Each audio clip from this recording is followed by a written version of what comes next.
오늘부터는 수주간에 걸쳐서 베드로 전서를 설교하고자 합니다. 많은 은혜가 있기를 소원하고요. 베드로 전서는 사도 베드로의 저작입니다. 1장 1절 이 서신이 베드로 사도가 쓴 편지임을 밝히 보여줍니다. 여기서 그는 자신을 예수 그리스도의 사도 이렇게 소개하고 있는데요. 5장 1절에도 보시면 그를 스스로 또 다른 표현으로 묘사한 것이 나와요. 함께 장로된 자, 그리스도의 고난의 증인, 나타날 영광에 참여할 자, 이렇게 스스로를 묘사합니다. 장로는 기본적으로 나이 든 사람을 말합니다. 나이 든 사람이 지식이 있다는 그런 존중이 그 구약의 사람들에게 있었기 때문이에요. 그것이 지도자를 의미하게 되었고요. 베드로는 예수 그리스도의 사도이지만 그 사도의 권위를 주장하지 않고 나도 너희와 더불어 함께 장로된 자다. 다른 장로들에게 이렇게 얘기를 할 정도로 다른 교회 지도자들과 하나됨을, 연합을 강조하고 있음을 우리가 볼 수가 있습니다. 또 그리스도의 고난의 증인 이렇게도 얘기했습니다. 사실 베드로는 주님을 부인하고 도망간 그런 전과가 있죠. 십자가에 달린 주님을 뵙지를 못했습니다. 그러나 증인이라는 것이 단지 보고 들은 그것만, 목격자만을 의미하는 것은 아니다라는 것을 우리가 알 수가 있고요. 주님께 나를 증거하라 이러한 부름을 받은 모든 이들이 다 증인이다, 이렇게도 우리가 이해할 수가 있습니다. 끝으로 주 예수 그리스도 재림의 날에 나타날 영광에 참여할 자, 이렇게 또 소개를 하고 있어요. 잘 아시다시피 베드로의 삶은 부활의 능력과 성령의 능력을 강력하게 증언해주는 삶이었어요. 그는 성령 강림 사건이 일어났던 바로 그 오순절 날, 그리고 그 이후에 아주 담대하고 능력 있는 설교자가 되었습니다. 감옥에 갇혔어요. 유대 종교 지도자로부터 회유를 당했습니다. 예수의 이름으로 말하거나 설교하지 말라 경고도 받았습니다. 그렇지만 그는 요한과 더불어 하나님 앞에서 너희 말을 듣는 것이 하나님 말씀 듣는 것보다 옳은가 판단하라, 이렇게 얘기했어요. 우리는 보고 들은 것을 말하지 아니할 수 없다, 그렇게 담대하게 대답한 것이 사도행전에 기록되어 있습니다. 베드로의 전적인 변화는 성령의 능력 때문이죠. 우리가 너무나 잘 알고 있습니다. 그러므로 베드로는 누구라도 성령을 받으면 그리스도의 증인이 될 수 있음을 증거하는 또 다른 의미에서의 증인이기도 하다, 이렇게도 말씀을 드릴 수 있겠습니다. 그럼 사도가 편지를 쓴 대상, 이 편지를 받는 사람들이 누구일까? 그것을 보니까 1장 1절에 본도, 갈라디아, 갑바도기아, 아시아, 비두니아에 흩어진 나그네, 이렇게 되어 있음을 우리가 확인하게 되죠. 자, 그림 좀 보여주세요. 지도를 보여주세요. 예, 여기 보시면 오른쪽에 있는 큰 반도처럼 보여지는 것이 터키예요. 오늘날은 튀르키에 이렇게 이름을 바꿨는데요. 저기 보시면 맨 위에 본도가 있고 갈라디아, 갑바도기아, 또 아시아, 비두니아, 이렇게 시계 방향으로 되어 있는 것을 확인할 수 있는데, 이 지역에 흩어져 살아가는 나그네들, 이렇게 표현을 하고 있습니다. 나그네처럼 살아가는 사람들이 바로 이 편지의 수신자들임을 우리가 알 수가 있는데, 보통 나그네 그러면 우리는 떠돌이를 연상합니다. 떠돌이 삶을 연상하곤 하죠. 그리고 인생은 나그네길, 그래서 일반적인 또 인생을 또 뜻하기도 하지만 여기서 이 나그네라는 단어는 아주 중요합니다. 이 사람들의 정체성을 보여주는 단어다, 이렇게 말씀을 드릴 수가 있겠어요. 2절 말씀에 보면요, 이 흩어진 나그네는 곧 하나님 아버지의 미리 아심을 따라 성령이 거룩하게 하심으로 순종함과 예수 그리스도의 핏부림을 얻기 위하여 택하심을 받은 자들, 이렇게 부연 설명이 되어 있음을 우리가 확인할 수가 있는데요. 이들은 성부, 성자, 성령 삼위 하나님께 은혜를 입은 자들입니다. 이들은 창세전에 이미 하나님의 택하심을 받은 자들이고요. 이 땅에 살아가는 동안에 하나님의 부르심을 입어서 신자가 되었습니다. 이때로부터 신자가 된 때로부터 믿음을 가진 때로부터 나그네의 삶을 시작하게 된 것이죠. 왜 이들이 나그네와 같은 삶을 살았을까? 히브리서 기자가 믿음장인 히브리서 11장 16절에 기록한 것처럼 이들은요, 하늘에 있는 더 나은 본향을 사모하였기 때문입니다. 더 나은 본향, 그건 어디에 있습니까? 하늘에 있습니다.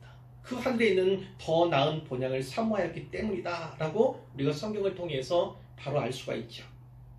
정처 없이가 아니라 가야 할 목적지가 분명하기 때문에, 의미 없이가 아니라 살아야 할 목적이 분명하기 때문에 이 땅에서의 삶은 오히려 나그네의 삶으로 살아가게 된 것이에요. 그러면 베드로 사도는 언제 어디서 이 편지를 기록했을까? 이에 대해서는 아주 명확한 지식을 갖지는 못합니다. 유추해 볼 수 있을 뿐인데요. 5장 13절에 보면요, 택하심을 함께 받은 바벨론에 있는 교회가 너에게 문안한다, 이런 내용이 있거든요. 여기 바벨론은 로마를 가리키는 말이에요. 물론 상징적인 의미에서 로마다 하는 거예요. 그러니까 사도가 로마 방문했을 때 이 편지를 기록했다, 우리는 이렇게 생각해 볼 수 있지만, 사도가 언제 로마를 방문했는지에 대한 정보가 없다, 이것을 말씀드리려는 거예요. 그러므로 이 편지도 언제 썼는지 분명히는 알지 못하지만 학자들은 대개 이제 네로 황제 시대가 됩니다. 아주 악한 황제지요.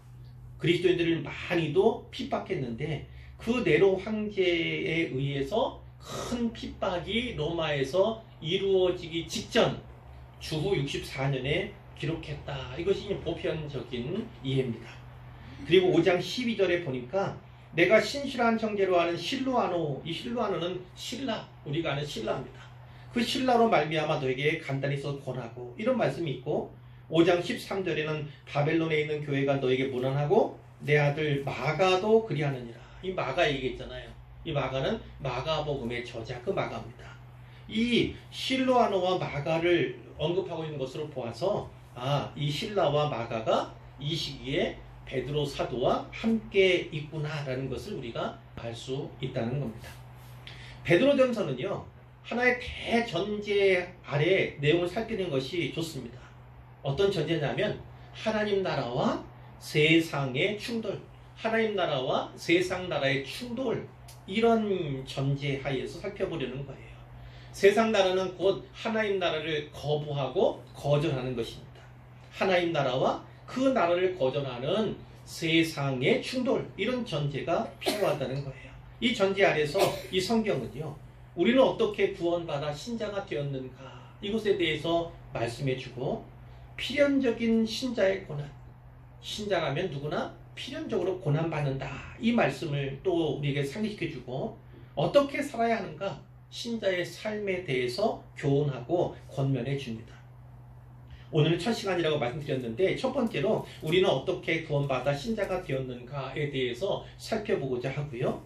이 질문을 위해서 성경에서 두 가지 또 내용들을 우리가 살피게 될 텐데, 우리를 위한 삼위 하나님의 구원 사역, 그리고 하나님께서 우리를 구원하신 목적, 이 두 가지를 우리가 또 찾아보고 답함으로써 또 설교를 진행하고자 합니다. 자, 우리가 먼저 그리고 거듭 기억할 것이 있습니다. 아까도 읽었지만 1장 2절 말씀과 같이 우리 역시도 하나님 아버지의 미리 아심을 따라, 이것은 예정입니다. 예정. 하나님께서 세상을 창조하시기 전 창세점에 우리를 이미 예정하셨다는 거예요. 그리고 예수 그리스도의 핏부림의 은혜를 얻기 위하여, 그것은 죄사함과 구속의 은혜지요. 그 은혜를 입고 또 성령의 거룩하게 하심을 또 입은 택하신 자들이 바로 우리다. 이것을 우리가 먼저 새겨야 하겠습니다. 우리의 구원은 무엇보다도요, 삼위 하나님의 공동사역, 협력사역의 결과다라는 것을 우리가 꼭 알아야겠습니다. 요약적으로 말하자면 성부 하나님께서 우리의 계획을, 우리의 구원을 계획하셔도 성부 예수님께서 그 구원을 이루셨으며 성령 하나님께서 그 구원을 우리에게 적용시키셨다, 이런 말씀이에요. 이제 삼위 하나님의 구원 사역을 성경을 통해서 아까 살펴보려 합니다. 자, 먼저 성부 하나님께서는요, 창세 전부터 예수 그리스도를 통한 인류의 구원을 계획하셨습니다. 어디를 보시냐면 1장 18절입니다. 제가 성경을 그대로 다 읽지 않고 부분 말씀을 드릴 거예요. 1장 18절에 보면 너희가 알거니와, 너희가 잘 알고 있는 바와 같이 우리가 대속함을 받은 것은 오직 흠없고 점없는 어린 양 같은 그리스도의 보배로운 피로 된 것이니라. 예수님께서 우리를 위해서 십자가에서 피 흘려 죽으심으로 말미암아 우리가 대속의 은혜를 입었다, 이렇게 분명히 말씀하고 있습니다. 20절에 보니까 1장 20절입니다. 그는 그리스도를 말하죠.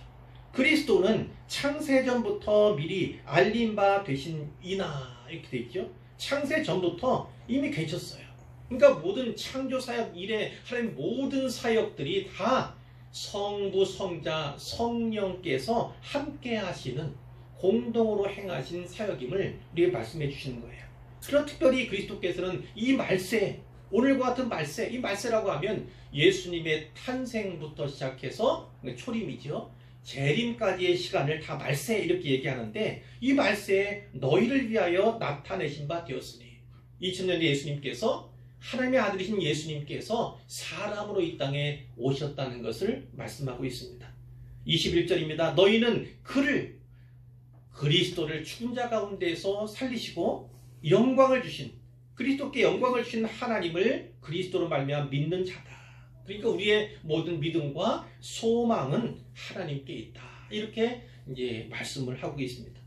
성부 하나님께서 어떤 일을 또 하셨는가?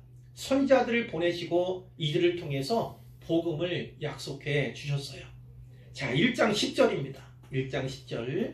이 구원에 대하여는 너희에게 임할 은혜를 예언하던 선지자들이 예언했지 않습니까? 장차 어떤 일이 있을 건가를 다 기록을 했다는 거예요. 하나님의 성령의 조명을 받아서 성령께서 기록하게 하심을 따라 하는 것이죠. 연구하고 부지런히 살펴는 것이 어떤 자의적인, 인간적인 그런 노력을 말하는 것이 아니라 하나님께서 주신 것을 기록하고 그것을 또 스스로 믿으며, 이런 것으로 우리가 이해를 할 수 있어요. 11절에 보니까 자기 속에 계신 그리스도의 영이, 이 그리스도의 영은 성령을 말하잖아요. 성령께서 누구를 가리키는지, 어떠한 때를 지시하시는지 그들이 상고했다는 겁니다. 단지 연구하고 그런 것만 아니라 그들이 그것을 궁금하는 가운데 믿었다는 거예요. 그들 역시, 구약의 선지자들이나 구약의 선진들 역시 다 그리스도로 말미암아 구원받게 되는 것입니다. 제가 이따가 말씀드리지만 희미해요. 어두워요. 그 가운데 한 줄기 빛과 같은 어슴푸레한 그 빛을 따라서 신앙생활을 하고 결국은 그 그리스도를 바라보면서 구원을 받은 이들이 바로 구약의 믿음의 사람들인 겁니다. 오늘 우리와 마찬가지로 예수 믿어 구원받는 것이 바로 모든 인류에게 공통된 것이다. 우리는 이것을 분명히 알아야 하는 것이죠. 자, 11절 계속해서 말씀드리자면 그 받으실 고난, 그리스도께서 장차 오셔서 받으실 고난과 또 그 고난을 통해 후에 받으실 영광에 대해서 미리 증언한 것이 바로 선지자들이 한 일이라는 거예요. 그러나 이 섬긴 바가 자기를 위한 것이 아니요 너희를 위한 것임이 계시로 알게 되었으니, 무슨 말씀입니까? 선지자들 각자 자기 자신, 그 시대 그들이 살고 있던 때에는 이루어지지 않았다는 거예요. 그것을 알았다는 겁니다. 그리고 훗날 반드시 있게 될 것을 그들이 믿었다는 거예요. 오늘부터 2000년 전에 신약시대에 예수님께서 이 땅에 오신 거죠. 그것을 그들이 미리 계시로 알았다는 거예요. 자, 이것은 어떤 겁니까? 계시, 곧 복음입니다. 이것은 하늘로부터 보내신 성령을 힘입어 복음을 전하는 자들로 이제 너에게 알려졌다.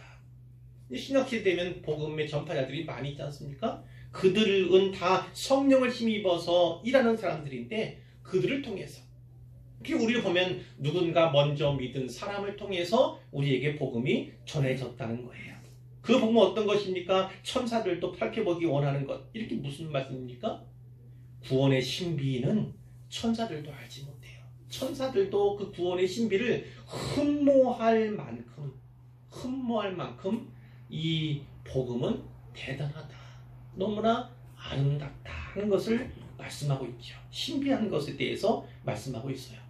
이제 성자 예수님 차례입니다. 성자 예수님께서는 성부 하나님의 구원 계획을 친히 이루셨어요. 우리가 알다시피 성육신하셔서 우리와 똑같은 사람이 되었습니다. 그러나 2장 22절 보면 그는 죄를 범하지 아니하시고 그 입에 거짓도 없으세요. 우리와 똑같은 사람이지만 그러나 그분은 무죄하신 분이에요. 탄생부터 그렇죠. 동정녀 탄생, 성령으로 말미암아 잉태됨. 그래서 우리와는 달랐어요. 우리가 죄 유전을 받고 아담의 원죄 아래 태어나지만 예수님은 그 원죄 아래 태어나지 않기 위해서 하나님께서 그것을 아시니까 성령으로 잉태케 하시고 그리고 동정녀의 몸에서 또 나게 하신 것이죠. 자, 그리고 온갖 모욕과 수단을 당하셨잖아요. 23절입니다. 욕을 당하시되 맞대어 욕하지 아니하셨고 고난을 당하시되 위협하지 아니하셨고 예수님께서 그 수난 받으시면서 십자가에서 만일 화를 내셨다면 그래서 천군 천사를 즉시로 동원하셨다면 우리의 구원은 물거품이 되고 말 거예요. 그러나 예수님께서는 하나님 아버지께로부터 보내심을 받은 목적, 이 땅에 인간으로 오신 목적이 분명히 있기 때문에 예수님께서 참으신 겁니다. 끝까지 참으신 거예요. 그리고 하나님께 의탁하셨어요. 오직 공의로 심판하시는 이 하나님께 부탁하셨다. 성경은 이렇게 증언하고 있습니다. 십자가에서 죽으셨습니다. 2장 24절에 보니까 신이 나무에 달려 십자가에 달려 그 몸으로 우리 죄를 담당하셨다.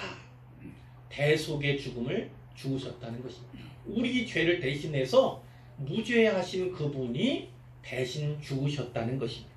죄값을 대신 치르셨다는 그런 의미죠. 이는 우리로 죄에 대하여 죽고 의에 대하여 살게 하려 하심이라. 이렇게 성경이 말씀하고 있고 우리가 이사야 통해 잘 아시는 말씀과 같이 그가 채찍에 맞음으로 우리는 나음을 얻었다. 이렇게요. 제가 언젠가 말씀드린 그 청년이 그렇게 얘기해요. 이 나음, 모든 병, 질병 이렇게 얘기를 하던데 제가 그렇게 얘기했습니다. 단지 병이나 질병만이 아니라 우리가 당하는 모든 인생의 질고 고난, 우리가 문제라고 여기는 모든 것들이 바로 거기에 있다. 예수님의 채찍이 맞음으로 말미암아 우리가 나음을 입었다는 것은 단지 질병에 관한 것만 아니라 질병만 아니라 모든 상황, 형편, 우리가 문제라고 여기는 모든 것, 그것이 예수로 말미암아 다 치료되었다, 다 회복된다. 그 약속을 여기서 주고 있다고 볼 수가 있죠. 그 은혜로 인하여 25절에 전에는 우리가 양과 같이 길을 잃었지만 너희 영혼의 목자와 감독 되시니 누굽니까? 바로 하나님이에요. 하나님께 돌아왔느니라. 하나님께 돌아오도록 예수님께서 그렇게 행하셨다는 거예요. 3장 18절에 보면 우리를 하나님 앞으로 인도하려 하십니다. 이렇게도 말씀하고 있죠. 우리가 잘 아는 것처럼 예수님께 담력을 가지고 예수님의 죽음으로 말미암았죠. 하나님께 우리가 담력을 가지고 나아갈 수 있는 것은 바로 예수님 때문이다. 예수님의 은혜다라고 우리가 분명히 기억하고 있어요. 그분은 죽으셨지만 부활하시고 승천하셨습니다.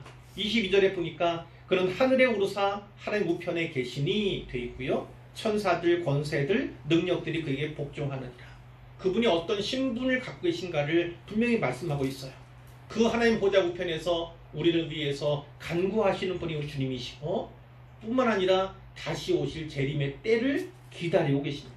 우리만 기다리는 것이 아니라 예수님도 하나님 보좌 우편에서 그 날을, 그때를 기다리고 계십니다. 이제 성령 하나님에 대해서 이제 말씀을 드릴 건데, 성령 하나님께서는요, 복음을 전파하고 받아들이며 복음을 개개인에게 적용시켜 주시죠. 앞에서 보았듯이 선지자들이 예언할 수 있도록 도우셨어요. 1장 11절, 그리고 1장 12절에서는 복음 전도자들의 전도 사역도 도우신다. 이렇게 우리가 이미 본 바가 있고요. 자, 신자들도 믿기 전에는요, 세상 사람들과 전혀 다르지 않았습니다. 그들과 마찬가지로 하나님을 거절하는 삶을 살았던 거예요. 4장 3절 보실까요? 너희가 음란과 정욕과 술취함과 방탕과 향락과 무업한 우상 숭배를 하여 이방인의 뜻을 따라 행한 것은 지나간 때로 족하도다. 나는 음란 정욕 가진 적이 없는데, 나는 술 취한 적도 없는데, 방탕한 삶을 산 적도 없는데, 우상 숭배 한 적도 없는데, 이렇게 말하실 수 있는 분이 있을는지 모르지만, 예수님을 알지 못하고 구원받지 못한 채 살아가는 모든 것들이 다 죄예요. 죄. 가장 큰 죄는 예수님을 알지 못하는 겁니다. 알지 않는 거예요. 믿지 않는 게 바로 가장 큰 죄입니다. 그렇기 때문에 예수님 믿기 전에 모든 삶은 이와 방불하다, 이렇게 이해를 하시면 되겠고요. 지나간 때로 족하도다, 이게 무슨 말일까요? 이제 예수 안에 살아요. 그러니까 이제까지의 모든 방황, 모든 방탕, 족한 줄로 알고 그것을 끊어버리는 겁니다. 하나님을 거절하던 과거를 청산해 나가는 거예요. 그러니까 그들과 함께 날마다 같이 놀았던, 같이 방황하고 같이 방탕했던 사람들이 이상하게 여기는 거죠. 왜 제가 저러지? 왜 갑자기 저러지? 이상히 여겨요. 이상히 여길 뿐만 아니라 그 때문에 비방하게 되는, 필연적으로 비방하게 돼. 내가 변하면요, 세상과 달라지기 때문에 세상 사람들이 나를 비방할 수밖에 없게 되는 거예요. 신자는 세상과 다른 신분을 가집니다. 하나님의 백성일 뿐만 아니라 하나님의 자녀죠, 자녀. 그러나 이 신분이 변화되었다 할지라도 우리가 이 땅 가운데, 세상 가운데 살아가고 있기 때문에 하나님을 거절하는 자들로부터 우리도 역시나 거절을 당해요. 그 거절의 모습이 바로 고난이라는 것입니다.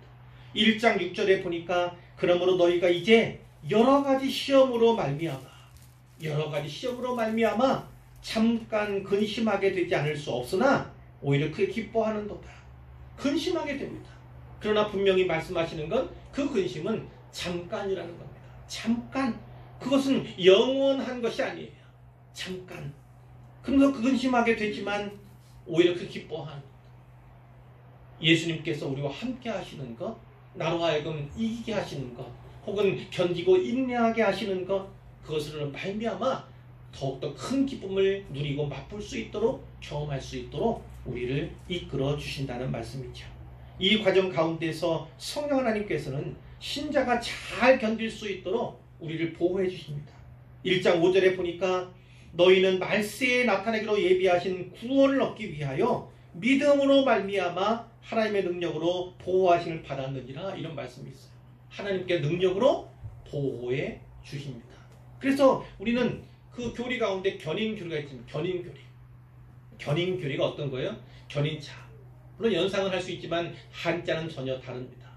견인이라는 건 결국 참는다는 거예요. 끝까지 참고 끝까지 견디게.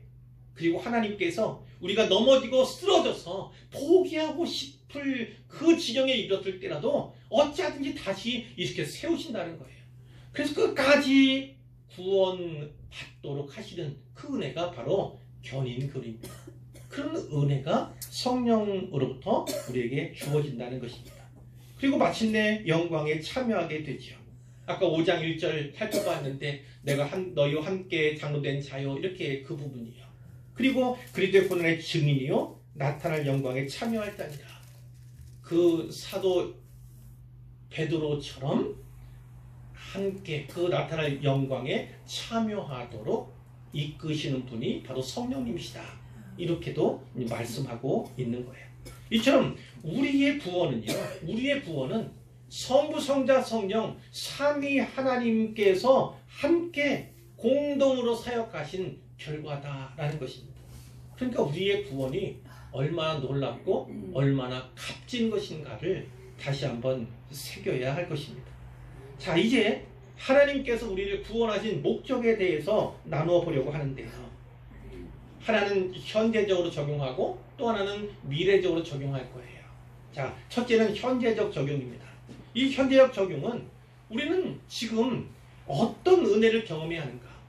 이 세상 살아가는 이 삶 속에서 오늘 어떤 은혜를 경험하며 살아가야 하는가? 그것에 대해서 살펴보려고 합니다. 이제 장별로 순서대로 이렇게 할 거니까 성경책을 찾아보시면 좋겠어요. 1장 3절을 먼저 보십시오. 1장 3절. 거기서 말씀하는 건 이겁니다. 산 소망을 가져야 한다. 산 소망을 가져야 한다. 우리 주 예수 그리스도의 아버지 하나님을 찬송하리로다. 그의 많으신 긍휼대로 예수 그리스도를 죽은 자 가운데서 부활하게 하심으로 말미암아 우리를 거듭나게 하사 산 소망이 있게 하시며 이렇게 말씀하고 있어요. 우리를 거듭나게 하셨습니다. 이 거듭남은 이 신학적인 용어로 중생이라고 말씀드렸고, 영어로는 born again, 다시 태어남 혹은 새로 남 이렇게도 표현된다고 이 말씀을 드린 바가 있는데요. 우리를 거듭나게 하셨고 새로 나게 하셨어요. 거듭난 자라야 산 소망을 가질 수가 있게 되는 겁니다. 여기서 산, 이거는 영어로 리빙의 리빙, 살아있는, 생명력 있는, 역동적인 이런 의미를 아울러 가지고 있는 것이죠. 우리의 소망이 산 소망인 이유가 무엇일까? 예수님께서 부활하신 데 있습니다. 우리가 부활의 소망을 가지고 있는 데에 바로 우리가 산 소망을 가지게 된 근원이 되는 것이죠. 예수님의 부활, 그래서 우리도 역시나 부활하게 될 것을 확실히 믿게 되었기 때문에 우리의 소망은 산 소망이다, 이렇게 묘사가 될 수가 있는 건데요. 이 산 소망이라는 건 영어로 living hope, 호프는 희망, 소망이라는 뜻이잖아요. 리빙, 산 소망, 살아있는 소망, 이렇게 이해를 하시면 되겠어요. 부활장인, 자, 고린도전 15장 이 부활장인데 그 끝에 부활신앙을 가진 사람들은 어떻게 살아야 하는가가 나오지 않습니까? 우리 주 예수 그리스도로 말미암아 우리에게 승리를 주시는 하나님께 감사하노니, 늘 승리를 주시는 하나님께 감사하면서 견실하며 흔들리지 말고 항상 주의 일에 더욱 힘쓰는 자들이 되라. 사도 바울이 우리에게 그렇게 권면하죠.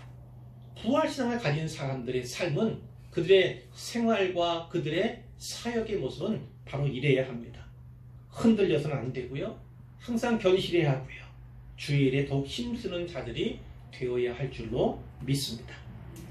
자, 두 번째, 우리는 어떤 은혜를 경험해야 하는가 살펴보고 있는데, 두 번째는요, 우리가 교회가 되고 거룩한 예배자가 되어야 합니다. 교회가 되고 거룩한 예배자가 되어야 한다. 2장 4절 5절 말씀을 보시면요, 이런 말씀이 있죠. 사람에게는 버림바가 되었으나 하나님께는 택하심을 입은 보배로운 산돌이신 예수께 나아가, 이런 말씀이 있어요. 이 산돌은 역시 영어로 리빙, 돌이니까 스톤입니다. 리빙 스톤입니다. 산돌. 이 산돌이 어디에 근원해서 전하는 말씀이냐면 시편 118편 22절에 이런 말씀이 있어요. 건축자의 버린 돌이, 건축자가 버린 돌이 신모퉁이의 머릿돌이 되었나니, 신모퉁이의 머릿돌이 되었나니, 이렇게 말씀하고 있는데요. 예수님께서는 마태복음, 물론 다른 복음서도 마찬가지지만 마태복음 21장 42절에 이렇게 말씀하셨습니다. 너희가 성경에 건축자들이 버린 돌이 모퉁이의 머릿돌이 되었나니 이것은 주로 말미암아 된 것이요 우리 눈에 기이하도다 함을 읽어본 일이 없느냐, 이렇게 유대인들에게 물으셨습니다. 그 말씀하신 요지는 이겁니다. 그러므로 내가 너희에게 이르노니 하나님의 나라를 너희는 빼앗기고 그 나라에 열매 맺는 백성이 받으리라. 이 돌 위에 떨어지는 자는 깨지겠고 그 돌이 사람 위에 떨어지면 그를 가루로 만들어 흩으리라 이렇게 말씀했어요. 복음은 양면성이 있습니다. 그 복음에 의해서 자아가 깨어지지 아니하면요, 그 복음에 맞아서 오히려 멸망당하게 되는 겁니다. 그러니까 그 도를 어떻게 받아들이는가에 따라서 죽을 수도 있고 살 수도 있다. 이것이 복음이 우리에게 주는 양면성이에요. 복음을 수용하고 받아들이면 구원받지만 그것을 거절하고 거부하면 오히려 그 복음 때문에 멸망을 당하게 된다. 이렇게 우리가 이해할 수가 있죠. 그때는 예수님께서 유대인들에게 이야기한 것이지만 이제 베드로가 오순절에 설교하게 되잖아요. 사도행전 4장 11, 12절에 그 인용이 다시 한번 나옵니다. 이 예수는, 예수님에 대해 증거하면서 이 예수는 너희 건축자들의 버린 돌로서 집 모퉁이에 머릿돌이 되었느니라. 다른 이로서는 구원받을 수 없나니 천하 사람 중에 구원을 받을 만한 다른 이름을 우리에게 주신 일이 없습니다. 이렇게 집 모퉁이의 머릿돌 뭐예요? 교회의 머릿돌이 되셨다는 거예요. 교회의 머릿돌이 되신 분이 바로 우리 주님이시다. 이렇게 증언을 한 것입니다. 자, 다른 이름으로서는 구원받을 수 없습니다. 이즘에 넷플릭스라는 데서 그 신이 버린 사람들이라고 하는, 저 다 보지는 못했어요. 보면서 열불이 나서 잘 못 보겠더라고요. 너무 화가 나고 자기 자신이 메시아라고, 내가 메시아야 이렇게 얘기해서 이렇게 얘기하는 놈이 있던데 아주 속이 터져서 미칠 것 같아요. 사람들은 그것도 교회라고 얘기하고 그것도 목사라고 얘기할 것 아닙니까? 그것 때문에 너무나 아프고 안타깝고, 그래도 이 기회에 사람들이 바른 신앙을 가졌으면 좋겠다. 자기가 다니는 교회가 진짜 참된 교회인지 거짓된 교회인지를 지금 알았으면 좋겠다. 돌아보는 시간이 됐으면 좋겠다. 이런 또 소망을 갖게 됩니다. 예수님만 구원자고 예수 믿지 않으면 구원받을 수 없습니다. 내가 메시아다, 내가 예수다 이렇게 얘기하는 그런 자빈들 말에 속지 마시기를 바랍니다. 제가 더 강한 메시지를 전하기가 어려워요. 녹화가 안 되면은 그런 게 있는데, 자, 예수님께서 또 이 말씀을 통해서 우리가 현재 어떤 것을 또 경험해야 하는가, 무엇을 제가 더 말씀을 더 드려야겠네요. 2장 5절 말씀을 빼먹었어요. 너희도 산돌같이 거룩한 집으로 세워지고, 예수님께서 그렇게 버려졌지만, 건축자들이 버려진 것 같은 돌이었지만, 그러나 어때요? 코너스톤이, 모퉁이 둘이 된 것처럼 우리도 그래야 한다는 것입니다. 예수 믿으면 고난 필연적이에요. 그러나 하나님께는 쓰임을 받고 하나님께는 아름답게 사용이 되는 것입니다. 그 산돌처럼 신령한 집으로 세워지는 거예요. 이 신령한 집은 뭡니까? 바로 교회예요. 교회로 세워지는 것입니다. 우리 한 사람 한 사람도 교회이지만 이 회라는 건 모인다는 의미 아닙니까? 그러니까 예수 믿는 복수의 사람들을 연상할 수가 있는데, 그래서 우리는 교회가 되어야 되는 거죠. 물론 북한 땅에는 한 사람 한 사람이 교회입니다. 그들이 나가서 또 교회를 확장해야 될 의무가 있지만, 오늘 우리는 여러 사람이 함께 신앙생활을 하잖아요. 그러니까 교회 안에 일원이다 이렇게 볼 수가 있고, 신령한 집 교회로 세워져야 할 그런 의무가 오늘 우리에게 있다. 또 예수 그리스도로 말미암아 하나님이 기쁘게 받으실 신령한 제사를 드릴 거룩한 제사장, 이렇게 또 수식어가 많은데, 신령한 제사는 어떤 겁니까? 하나님이 기쁘게 받으시는 것이 바로 신령한 제사예요. 영적 제사이고 참된 제사인데, 그 제사를 드릴 거룩한 제사장이 될지니라 이렇게 말씀하고 있습니다. 제사장은 오늘날 예배자를 말하는 거지, 예배자. 그렇기 때문에 오늘날 우리는 어떻게 해요? 교회가 되어야 되고 그리고 참된 예배자가 되어야 한다. 이것을 우리가 볼 수가 있어요. 세 번째로 말씀드릴 것은요. 오늘 우리는 어떻게 살아야 합니까? 어떤 옷을 입어야 합니까? 그리스도의 제자가 되어야 합니다. 그래서 그리스도의 고난의 자취를 따라야 한다. 2장 20절을 볼까요? 중간에 보면 선을 행함으로 고난을 받고 참으면 이는 하나님 앞에 아름다우니라. 선을 행하는 것이 아름다운 것입니다. 근데 선을 행함으로 고난을 받으면 더 아름다운 것입니다. 선을 행하다 고난을 받았어요. 근데 고난을 참으면 더더욱 아름다운 것입니다. 우리는 바로 이를 위하여 부르심을 받았다 분명히 말씀하고 있잖아요. 예수님께서 먼저 고난 받으신 것은 우리로 하여금 그 길을 따라오라고, 그 발자취를 밟아오라고 본을 비추신 것이다. 본을 보여주신 것이다. 이렇게 성경이 분명히 말씀하고 있어요. 그러니까 예수님께서 나를 따라오려거든 자기 자신을 부인하고 자기 십자가를 지고 나를 따를 것이니라 하신 말씀과 같이 예수님께서 가신 그 발자취를 밟아가는 것, 쫓아가는 것, 따라가는 것이 오늘 우리가 은혜로 들어가기 위해서 해야 할 일이다. 이렇게 분명히 기억하시면 좋겠어요. 그리고 네 번째입니다. 성도는요. 우리는 성도잖아요. 신자잖아요. 신자는 그 존재 자체가 선교사다. 그 존재 자체가 전도자다라는 사실을 우리가 꼭 기억해야 합니다. 2장 9절에 보니까 그러나 너희는 택하신 족속이요 왕같은 제사장들이요 거룩한 나라요 그의 소유가 된 백성이니 네 가지로 이 신자의 신분에 대해서 말씀하고 있어요. 신분에 대해서. 그 신분 하나하나를 제가 설명하지는 않을 건데요. 그 신분을 가졌기 때문에 마땅히 우리는 해야 할 일이 있다는 겁니다. 사명이 있다는 것입니다. 이는 너희를 어두운 데서 불러내어 그의 기이한 빛에 들어가게 하시니 누굽니까? 바로 하나님이에요. 하나님의 아름다운 덕을 선포하게 하려 하십니다. 복음을 전하는 것, 복음을 만방에 전하는 것이 바로 우리 신자여 성도들의 삶이어야 한다. 사명이다. 이렇게 분명히 말씀하고 있고요.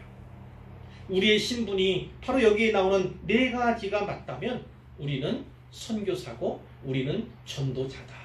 우리의 삶을 통해서 복음이 흘러간다. 누군가는 우리의 삶을 통해서 혹은 우리의 입술을 통해서 복음을 받아들인다는 사실을, 예수 그리스도를 발견한다는 사실을 분명하게 기억해야 할 줄로 믿습니다. 이제 끝으로 이 미래적인 적용에 대해서 나눠볼 텐데 신자는 장차 무엇을 기대할 수 있는가? 그것에 대해서 살펴보려고 해요. 역시나 본문을 빨리빨리 찾아오셔야 합니다. 첫 번째 1장 9절입니다. 1장 9절 어떤 말씀입니까? 믿음의 결국 곧 영혼의 구원을 받음이라. 아멘. 우리는 결국 마침내 영혼의 구원을 받게 되죠. 지금은 구원의 길을 걷고 있다 할지라도 완전한 구원은 진짜 주님 앞에 섰을 때 증명이 되는 겁니다. 그것을 우리가 기대할 수 있어요. 자, 두 번째는 1장 4절을 보시기 바랍니다. 1장 4절 썩지 않고 더럽지 않고 쇠하지 아니하는 유업을 잊게 하시나니 곧 너희를 위하여 하늘에 간직하신 것이라. 하나님께서 하늘에 간직해 주신 것이 있습니다. 무엇입니까? 유업, 기업. 이것은 어떻게 받을 수 있습니까? 상속을 받아야 돼. 상속 받으려면 어떻게 합니까? 상속자가 되어야 합니다. 하나님의 상속자가 바로 예수님이에요. 그러나 그 상속 예수님만 누리는 것이 아니라 우리도 상속자가 되어서 함께 누리는 겁니다. 함께 유업을, 함께 기업을 얻게 된다고 성경이 말씀하고 있는 거예요. 자, 1장 7절을 보시기를 바랍니다. 1장 7절. 너희 믿음의 확실함은 예수 그리스도께서 나타나실 때에 칭찬과 영광과 존귀를 얻게 할 것입니다. 칭찬받게 될 것입니다. 주님께서 승리하는 자에게 구원받아 주 옆에 서게 되는 그 자들을 다 칭찬하실 거예요. 그리고 그곳에서 영광을 누리게 될 것이고 존귀를 이 땅 가운데 아무리 사람들이 높인다 할지라도 그거 기억하지 마십시오. 그걸 추구하지 마십시오. 장래에 언젠가 주님께서 우리를 높여주실 때, 우리를 칭찬하실 때 그것만한 영광, 그것만한 존귀가 없는 줄 꼭 믿으시기를 바랍니다. 자, 이 보시기 바랍니다. 12절을 보시기 바랍니다. 2장 12절, 너희가 이방인 중에서 행실을 선하게 가져, 이방인들 향해서도 혹은 박해하는 자들에게도요 선한 행실로 보여줘야 되는 거예요. 행실을 보여줘야 되는 거예요. 그래서 너희로 악행한다고 비방하는 자들로 하여금 선을 베푸는 데 불구하고 나쁜 놈, 지 유익을 위해서, 지 이익을 위해서 이렇게 비방할 수도 있잖아요. 그러한 자들로 하여금 선한 일을 보고 오시는 날에 하나님께 영광을 돌리게 해요. 주님 다시 오실 때 그 눈물이, 그 고통이 오히려 하나님께는요 우리를 높여주시는 재료가 됩니다. 이 땅 살아가면서 기뻐하며 살아가야 되죠. 예수 믿는 자로서 부름받은 자로 기뻐해야 되죠. 그러나 그 기쁨과 더불어 눈물을 많이 흘려야 합니다. 많이 고통받아야 합니다. 그것 없이 하나님을 기쁘시게 해드릴 수 없어요. 그리고 주님 앞에 섰을 때 진짜 큰 기쁨을 받을 수 있는 얻을 재료가 없음을 꼭 기억하시기를 바랍니다. 자, 4장 13절에 보면 4장 13절 비슷한 말씀이 있죠. 오히려 너희가 그리스도의 고난에 참여하는 것으로 즐거워하라. 이는 그의 영광을 나타내실 때에, 주님 오실 때에 너희로 즐거워하고 기뻐하게 하려 하십니다. 우리의 기쁨, 우리의 즐거움은 하늘에서 주님을 만날 때, 그때 온전하게 펼쳐진다. 그 사실을 꼭 기억하시면 좋겠어요. 5장 4절입니다. 그러므로 목자장이 나타나실 때, 목자장은 예수님이에요. 재림주로 오실 때에 시들지 아니하는 영광의 관을 얻으리라. 주님께서 우리에게 영광의 관을, 면류관을 주신다는 거예요. 창차 우리는 이러한 은혜를 입게 될 것이고, 그래서 오늘도 그 은혜를 바라보면서 기대할 수 있다는 것입니다. 이제 결론이에요. 우리의 구원은요, 삼위 하나님의 협동사역임을 꼭 기억하시길 바랍니다. 이 구원이라는 것이 그냥 일반적으로 우리가 이야기할 수 있는 그런 용어가 아닙니다. 거기에는 예수님의 십자가가 있고 예수님의 피가 있고 온갖 순환이 거기에 있음을 분명히 기억하셔야 할 겁니다. 누구를 위해서 예수님이 그렇게 하셨습니까? 바로 우리 한 사람 한 사람을 구원하기 위해서, 구속하기 위해서, 그래서 하늘 백성으로서 영원히 살게 하기 위해서 이렇게 하신 것임을 분명히 기억했으면 좋겠고, 이제 마지막으로 살펴볼 것은 이거예요. 그럼 오늘 우리는 어떻게 살아야 합니까?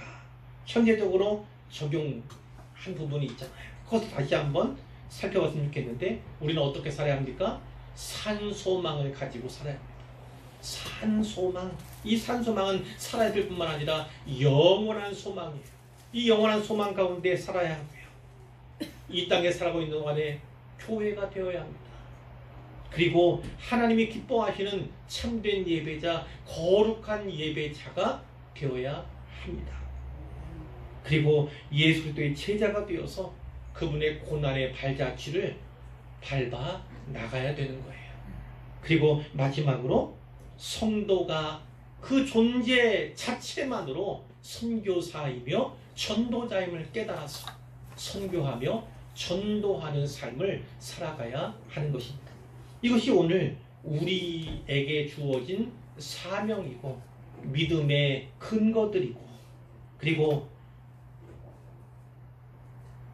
신자답게 성도답게 살아가는 길을 꼭 기억하시기를 바랍니다.